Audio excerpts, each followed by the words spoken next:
Bajo casi 14 kilómetros de roca, habita un secreto capaz de cambiar nuestra visión de los Andes. Imagina recorrer la montaña más ambiciosa de América Latina a través de un túnel colosal.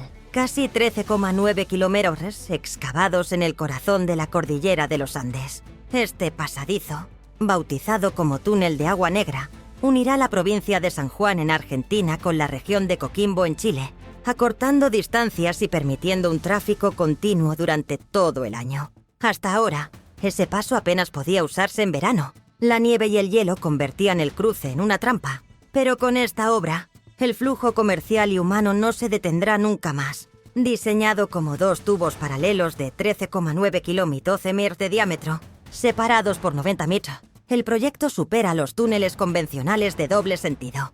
Cada galería dispondrá de ventilación y salidas de emergencia cada 500 metros. Todo pensado para que, ante cualquier imprevisto, los viajeros y el transporte de mercancías estén protegidos. La idea es garantizar seguridad y eficiencia, reduciendo colisiones y facilitando las tareas de mantenimiento. El lugar elegido no es apto para cobardes. Macizos rocosos, vestigios glaciares y temperaturas extremas exigen materiales y métodos de construcción a prueba de lo inimaginable. En el lado chileno comenzaron con explosivos para abrir el primer kilómetro. Después se introducirá una tuneladora de última generación que perforará la roca con precisión milimétrica, capaz de avanzar hasta 10 kilómetros desde su punto de partida. Sus sensores detectan fracturas ocultas y variaciones en la dureza de la roca, herramientas esenciales para evitar sorpresas. Del otro lado, en Argentina, la excavación arrancó con técnicas tradicionales de voladura y perforación mecánica durante los primeros 3 kilómetros, para luego encontrarse con la máquina que viene desde Chile. Esta combinación de métodos no solo responde a la geología del terreno, sino que busca reducir al máximo el impacto ambiental en una zona que alberga paisajes únicos y especies adaptadas a condiciones extremas. Pero lo más increíble llegó cuando los geólogos descartaron encontrarse solo con roca y escombros. En lo más profundo aparecieron estructuras geológicas nunca antes documentadas, capas de minerales de composición extraordinaria, fallas ocultas a kilómetros bajo tierra y variaciones de densidad que desafían los modelos convencionales de tectónica. Más de un experto ha tenido que replantear sus teorías sobre el origen de esta cordillera millonaria. Aún sorprenden los estudios magnéticos. Dentro del túnel se han detectado fluctuaciones en el campo electromagnético, sin explicación aparente. Investigadores de todo el mundo siguen el caso de cerca, intentando comprender si estamos ante un fenómeno local o algo más profundo que afecte incluso a otras montañas de la región. Y la historia no acaba en la geología.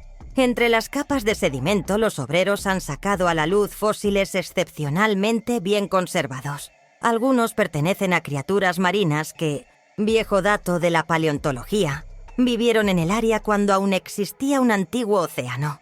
La cordillera, tal como la vemos, fue empujada hacia las alturas hace millones de años y atrapó esa fauna en su paso. Hoy, esos restos nos cuentan cómo evolucionó la Tierra y confirman que los Andes guardan secretos de eras olvidadas. El descubrimiento de vetas de cobre, litio y otros minerales de alto valor ha añadido más polémica.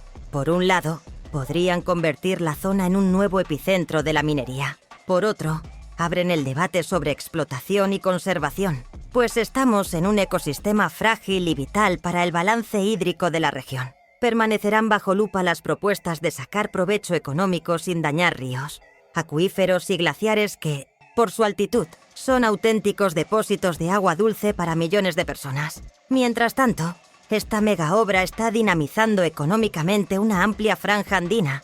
Miles de empleos directos y indirectos han surgido en construcción, transporte, servicios y estudios geológicos. Para comunidades que vivían de una economía estacional, el túnel se ha convertido en fuente de estabilidad y nuevas oportunidades. Pero los economistas alertan: el crecimiento debe gestionarse con prudencia para que el desarrollo no desborde a los habitantes locales ni erosione sus tradiciones. De cara al futuro, el túnel será un corredor interoceánico estratégico. Unirá Brasil, Argentina y Chile con los puertos del Pacífico, favoreciendo intercambios que hoy dependen de rutas más largas. Ciudades como San Juan o Coquimbo podrían transformarse en polos logísticos, atrayendo inversión y generando servicios de valor añadido. Al tiempo, los valles calchaquíes y los del Elqui, famosos por su riqueza paisajística, su tradición vitivinícola y su idoneidad para la observación astronómica, verán multiplicarse las visitas turísticas. Este puente subterráneo no solo conecta rutas, crea un cruce cultural entre dos naciones hermanas y distintas a la vez, desde festivales y ferias artesanales hasta propuestas enoturísticas y astroturísticas. La región respirará un nuevo aire de intercambio. La gran pregunta: ¿cómo preservar la identidad local cuando llueva un aluvión de visitantes que llegan en cualquier época del año? ¿Puede crecer el turismo sin perder autenticidad? Esa será una ecuación clave en los próximos años.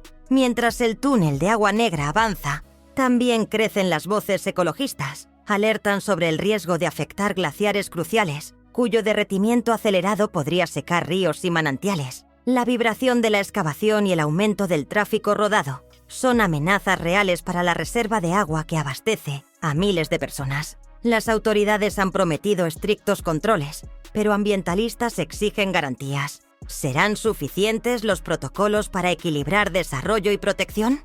En el plano diplomático, la obra ha probado ser tanto un símbolo de cooperación como un foco de tensión. Los desacuerdos sobre costes y responsabilidades dividieron a Buenos Aires y Santiago en más de una ocasión. En algunos sectores chilenos se cuestiona si la inversión beneficiará realmente a la región o si servirá de atajo para el comercio brasileño. En Argentina temen que cualquier tropiezo político frene el proyecto o retrase su final, alargando la espera de quienes ansían ese paso ininterrumpido.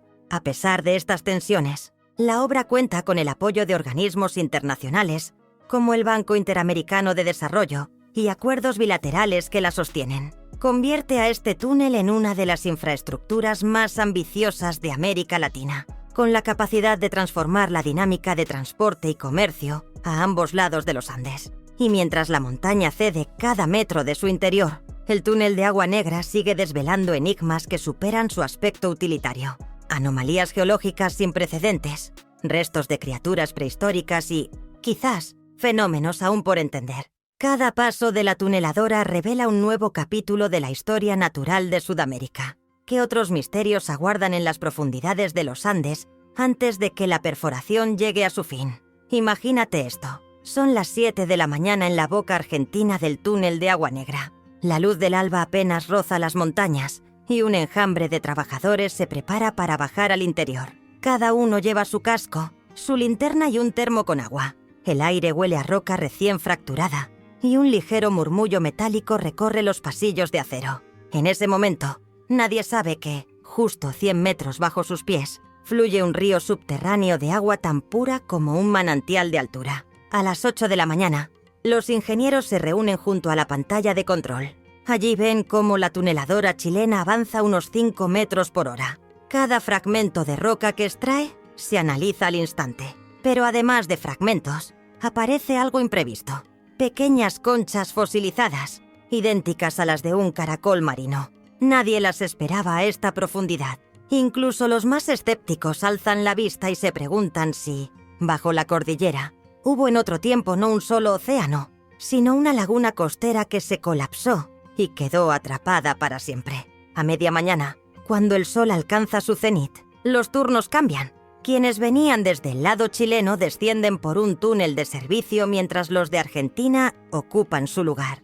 Este vaivén es como un ballet bajo tierra, donde cada paso está coreografiado para evitar accidentes. Uno de los jefes de seguridad, el señor Pablo, recuerda que hace un mes casi pierden la comunicación con un grupo de operadores. Por un fallo en las radios, no podían responder. Fue entonces cuando un sistema de luces de emergencia instalado cada 500 metros le salvó la vida a un puñado de trabajadores. Bastó con encender una luz verde y todos supieron que debían seguir el pasillo secundario hasta la salida más cercana. Alrededor de la hora de la comida, las sombras en el túnel se alargan y los obreros se reparten por pequeños comedores móviles. Las charlas giran en torno a viejas historias de la cordillera. Cuentan que hace cientos de años los diaguitas creían que este lugar era el cuello del cóndor, un animal sagrado que unía el cielo y la tierra. Decían que, al atravesar la montaña, El cóndor llevaba mensajes de los espíritus de las montañas. Hoy, los camiones pasan día y noche, pero aquel relato ancestral sigue latiendo en las grietas de la roca. Al bajar de nuevo a las entrañas del túnel, detectan algo inimaginable. Una pequeña caverna lateral repleta de estalactitas brillantes. Nadie la registró en los mapas previos. En su interior, el goteo del agua ha tallado figuras que parecen palomas, rostros o copos de nieve. Un grupo de biólogos ultraexpertos ha llegado para tomar muestras de esas gotas. Sospechan que contienen bacterias capaces de sobrevivir a presiones enormes y a temperaturas bajo cero. Si tienen razón, podrían aplicarse a medicina o agricultura en climas extremos. Alguien incluso bromea. En unos años, comeremos tomates cultivados con microbios de los Andes. Cuando el reloj marca las 4 de la tarde, los sensores magnéticos vuelven a activarse con lecturas inusuales. Esta vez no se trata de una simple fluctuación, sino de un pulso rítmico, casi como un latido. El jefe de geofísica, la doctora Aguirre, sugiere que podría ser una cámara de aire atrapada entre dos capas de roca. Sin embargo, otros apuntan a algo más romántico, un corazón de la montaña, latiendo a su propio ritmo.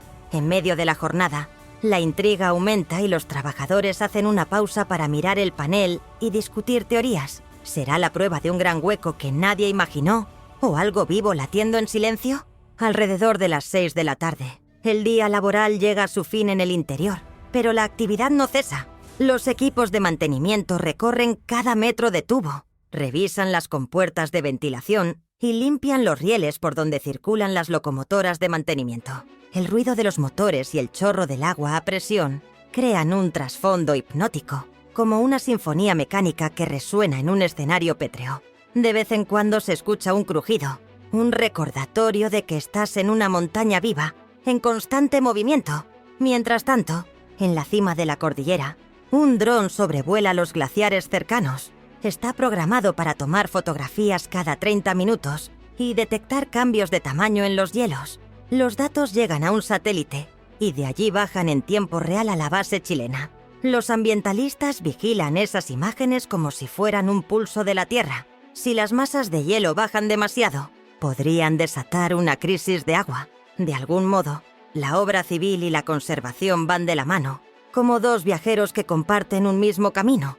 Al caer la noche, cuando son las 9 de la noche, las bocas del túnel se cierran parcialmente para proteger la fauna y evitar que murciélagos migratorios queden atrapados. En la trinchera argentina, un equipo de arqueólogos afina los últimos escaneos de una plataforma con inscripciones milenarias. Allí aparecen símbolos nunca vistos, serpientes talladas en piedra y una figura que recuerda a un cóndor con corona. Podría tratarse de un mapa en relieve, una guía que indicaba a qué altura se hallaba el antiguo punto de control andino. Si confirman esa interpretación, estaría en juego una pieza clave de la historia precolombina de la región. A medida que la jornada avanza hacia la madrugada, las estaciones sísmicas registran microtemblores. No pasan de la 10ª parte de la escala habitual, pero su frecuencia aumenta alrededor de la medianoche. Nadie quiere alarmar a la población, pero estos datos se envían a los centros de monitoreo de Chile y Argentina y sugieren que la montaña aún se acomoda a la enorme cicatriz del túnel. En el futuro, esos registros ayudarán a prevenir emergencias e incluso a estudiar erupciones o deslizamientos que podrían presentarse en otras montañas cercanas. Vuelve a las 3 de la madrugada y, justo cuando el silencio parece absoluto, un grupo de geólogos descubre un breve pasadizo lateral de apenas 5 metros. Al iluminarlo, ven vetas de un mineral brillante, conducidas por una compleja red de fracturas. Este mineral, dicen, podría servir para purificar el agua en lugares remotos o incluso como catalizador en procesos industriales. Pero, por ahora, solo representan otro capítulo de ese misterio que la cordillera no deja de ofrecer. A las 4 de la madrugada, un operario detiene la tuneladora durante unos minutos. Ha detectado una cavidad más grande de lo esperado. En lugar de cargarla con escombros, deciden explorarla con cámaras.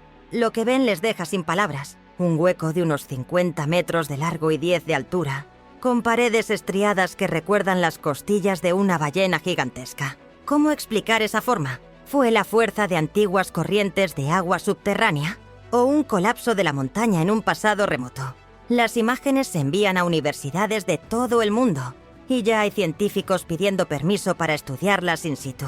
Con la llegada del amanecer, cuando son las 6 de la mañana, todo vuelve a sus ritmos habituales. Cambio de turnos, revisión de equipos, nuevos análisis de muestras. Pero nadie puede desviar la mirada de ese pasaje subterráneo recién descubierto. Se han planteado ya nombres: la Gran Costilla o la Galería Azul, por el matiz que adquiere la roca con la luz de las lámparas. Entre sus piezas habría fósiles de helechos gigantescos y quizá hasta restos de insectos prehistóricos perfectamente conservados. Y mientras los equipos preparan una expedición científica e incluso planes de visita controlada, todos coinciden en una idea. Apenas hemos arañado la superficie de los misterios que esconden los Andes. Cada metro de avance aporta nuevas preguntas. ¿Qué secretos guardan las aguas atrapadas en grietas profundas? ¿Podría haber formas de vida que la ciencia aún no conoce, adaptadas a la penumbra y al frío? ¿Qué habrá sido de esas criaturas marinas cuyas huellas abundan en las paredes del túnel? La perforación sigue su curso, uniendo fronteras, historias y culturas. Pero por debajo, en lo más íntimo de la montaña, late un mundo que aún no comprendemos del todo.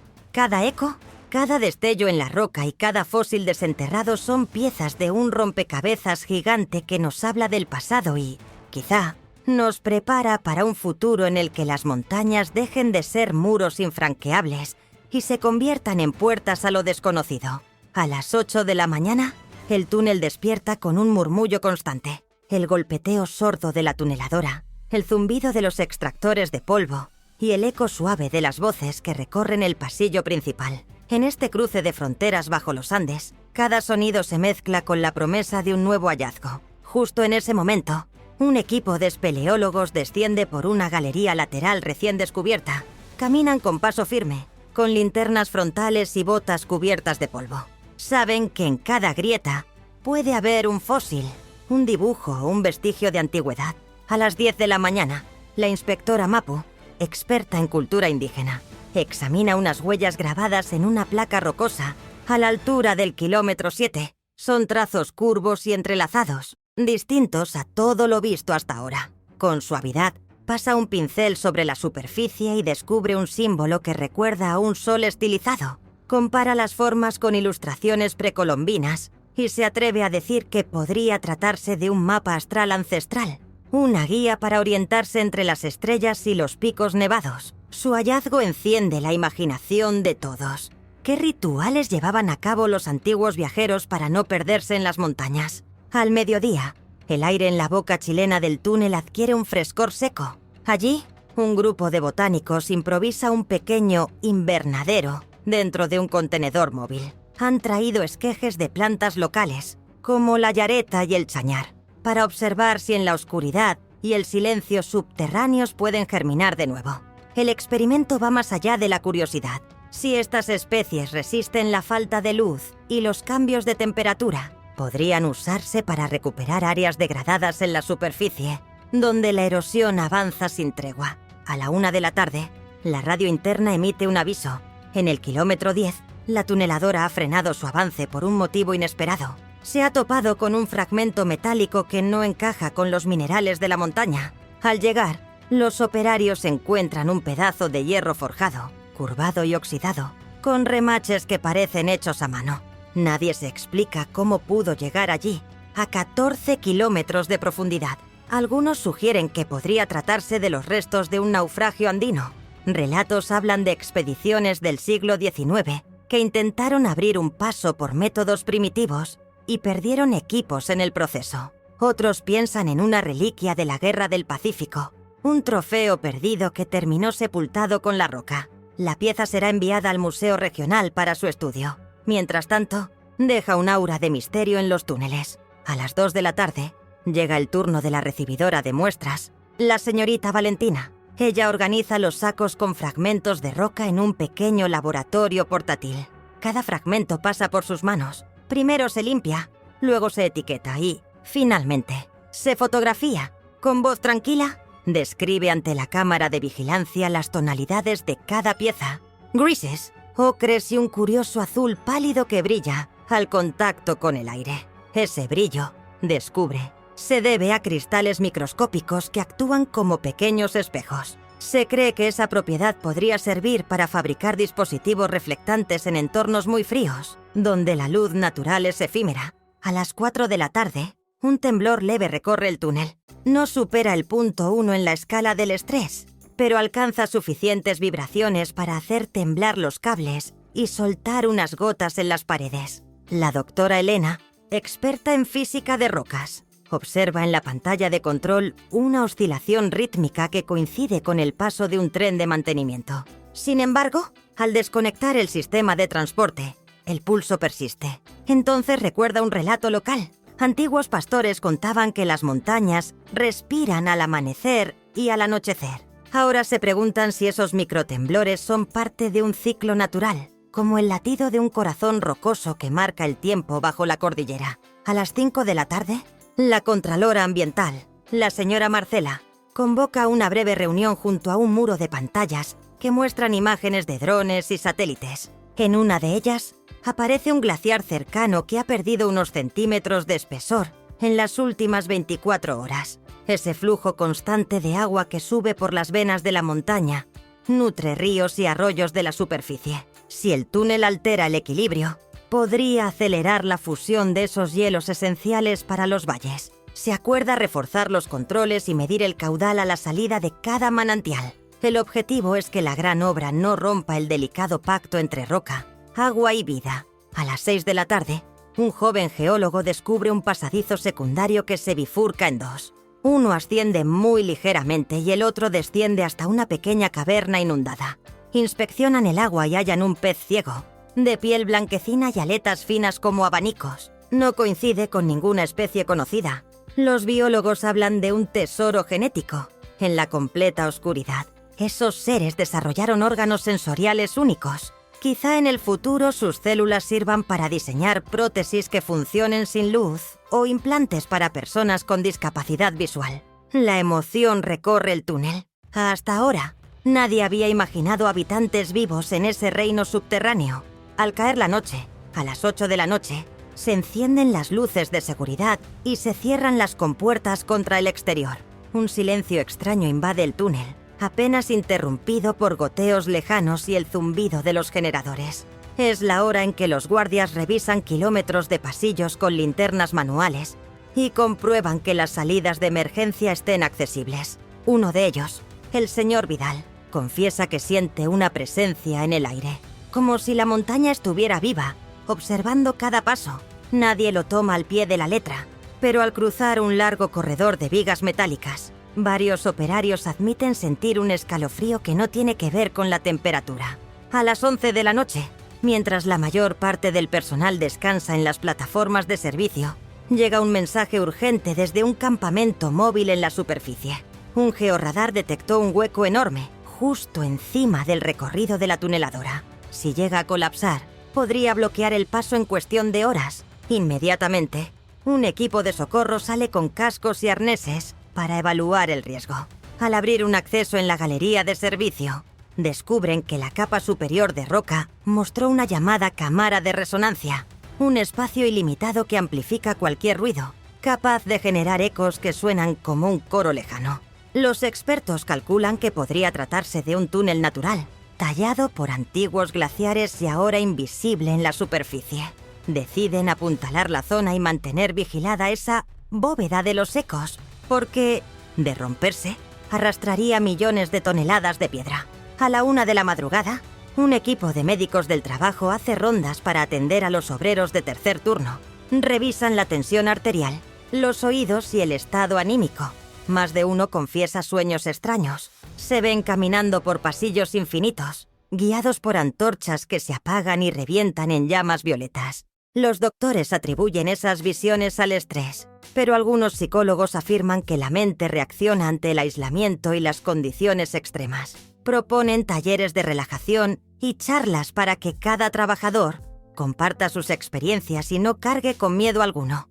A las 3 de la madrugada, cuando la oscuridad bajo tierra alcanza su punto más absoluto, un grupo de ingenieros enciende luces ultravioletas para explorar un recodo sellado.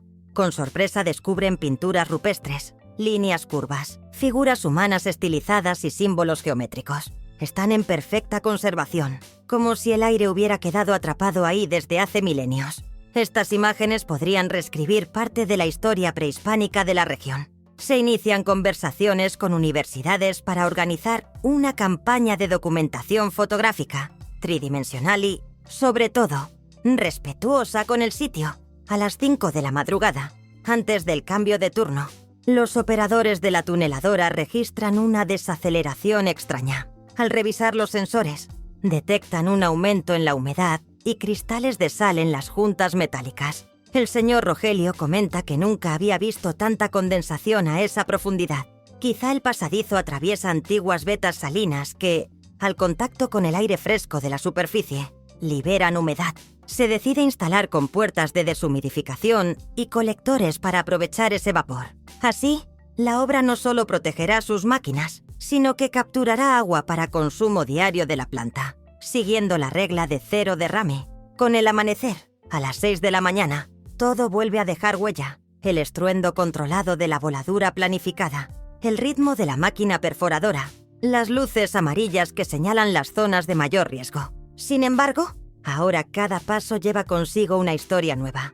Reliquias de hierro oxidado, pinturas desconocidas, seres subterráneos únicos, ecos que susurran secretos milenarios. El túnel de Agua Negra no es solo un conducto entre dos países, es un pasadizo a un reino oculto, un cofre repleto de enigmas que invitan a explorar, respetar y asombrarse. Y mientras la excavación sigue su lento avance, quienes bajan cada día saben que están desentrañando algo grande. La memoria viva de los Andes a las 7:30 de la mañana, cuando el sol apenas tiñe de rosa las cumbres andinas. Un grupo de estudiantes de la región de Coquimbo llega a la boca chilena del túnel. Vienen con cascos, linternas y mucha curiosidad. En sus mochilas llevan cuadernos y lápices, listos para dibujar cada detalle. La guía les explica cómo se construyó este pasadizo, les cuenta historias de antiguos arrieros y les muestra fotografías de la montaña antes de la excavación. Los jóvenes escuchan fascinados. Descubren que este túnel no solo une dos países, sino que abre puertas al pasado. Mientras bajan por el carril de servicio, imaginan carretas de mulas y andinistas empujando sueños hacia la alta cordillera. Para cerrar la visita, cada uno elige una palabra que retrate su emoción. Asombro, aventura, memoria. Esas palabras quedarán grabadas en un mural de madera colocado en la trinchera de acceso. A las 9 de la mañana, un autobús turístico serpentea por la traza que lleva desde San Juan hasta el acceso argentino del túnel. Los pasajeros notan cómo desaparece poco a poco la nieve y surge un paisaje de rocas grises y líquenes dorados. Al llegar, bajan y cruzan a pie un tramo de 100 metros iluminado con luces cálidas. Allí, un pequeño puesto de artesanos ofrece ponchos tejidos por manos de aguitas, botellas de miel de altura y cuencos de barro decorados con cóndores. Una pareja de viajeros brasileños degusta un té de hierbas andinas y aprende que estas montañas son también un refugio de plantas que ayudan a curar resfriados o dolores de cabeza. Antes de partir, el conductor relata una leyenda. Cuentan los pueblos originarios que, en este valle, nació un río subterráneo que protegía a la comunidad de sequías. Ahora, mientras el autobús se interna bajo la roca, esa agua fluye como un testigo silencioso. A las 11 de la mañana, en un claro abierto sobre la corona del túnel, pintores locales montan sus caballetes, pincel en mano, plasman la silueta blanca de los glaciares y el óvalo oscuro de la boca de acceso. Un joven artista, Lautaro, explica que pinta el rostro de la montaña para recordarle a la gente que estas obras no deben desfigurar el paisaje, sino dialogar con él. Su lienzo muestra un cóndor cruzando el cielo y reflejado en un espejo de roca. A su lado, una restauradora de tejido reparte semillas de quinoa y da instrucciones para sembrarlas en macetas, como gesto de memoria y resiliencia. Cada semilla llevará un pequeño cartelito, semilla del túnel. La idea es que los visitantes la planten en sus hogares y recuerden la unión entre trabajo humano y naturaleza. A la 1 de la tarde, junto a una caseta móvil de comidas, se organiza un festival gastronómico Tres Naciones. Chefs argentinos, chilenos y peruanos comparten recetas de paso montañoso. Sirven humitas envueltas en hojas de maíz, ceviche de trucha de río y empanadas rellenas de queso de cabra local. Cada plato va acompañado de una infusión de hojas de chañar o de té de coca. Los comensales charlan animados sobre cómo este corredor subterráneo abre rutas para que los productos frescos viajen con rapidez al Pacífico y al Atlántico. Entre bocado y bocado, una sommelier explica el potencial de los vinos de altura, cepas cultivadas a 3000 metros, con aromas minerales que nacen en estas alturas. A las 3 de la tarde, en un mirador construido junto al acceso chileno, un astrónomo instala un telescopio portátil. Aunque el espectáculo principal está bajo tierra, el cielo nocturno también interesa a la región. Con la ayuda de un láser verde, señala las constelaciones y recuerda que los valles cercanos son famosos por su baja contaminación lumínica. Ese mismo corredor permitirá que turistas de todo el año lleguen a observatorios profesionales en Elqui y descubran Venus, Marte o la Vía Láctea con una claridad excepcional. Mientras tanto, el mirador funciona como un pequeño centro de interpretación. Paneles cuentan cómo los glaciares guardan registros del clima antiguo y por qué la astronomía y la geología comparten un mismo horizonte de asombro. A las 5 de la tarde, en la sala de reuniones de la base de operaciones, representantes de municipios de ambos países se reúnen para planear ferias fronterizas. Quieren que cada mes haya un evento cultural donde músicos andinos, poetas de la cordillera y danzantes de zampoña se encuentren. La idea es que el túnel sirva de escenario para conciertos itinerantes, en los que un día suene la cueca chilena y al siguiente el folclore cuyano.